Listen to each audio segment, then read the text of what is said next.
Square yards తీసుకున్నాం side చూసి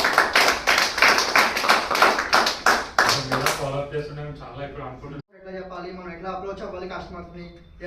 meetings కూడా ఎందుకంటే మేము దాని గురించి అంటే ఇప్పుడు నార్మల్గా మనం డైరెక్ట్గా కస్టమర్ దగ్గరికి వెళ్తే కస్టమర్ సమ్టైమ్స్ క్రిటికల్ క్వశ్చన్స్ అడుగుతారు. ఎట్లా అంటే ఇప్పుడు నేను తీసుకోకపోతే ఏంటి, లేకపోతే ఎక్కడ ఎందుకు తీసుకోవాలి, ఇట్లా మన దగ్గర ఆన్సర్స్ ఉండవు, రీజన్స్ ఉండవు. మనం ఏం చెప్పలేము. అక్కడ బ్లాంక్గా ఉంటే కస్టమర్ ఆటోమేటిక్గా మనల్ని పసిగట్టేసి లైట్ అమ్మా అని చెప్పేసి చెప్తాడు. సో మెయిన్ ఏంటంటే నేను అనుభవం మన అందరికీ కూడా ఒకటే గుర్తుంచుకోవాల్సిన విషయం ఏంటంటే ఏ పని చేసినా కూడా లాంగ్ టైం చేయాలి అనేది మాత్రం ఇంపార్టెంట్. ఏదో వచ్చాము వెళ్ళాము అన్నట్టుంటే మాత్రం ఏది చేయలేము. చేసినా కూడా మనకి ఫలితం అనేది దక్కదు.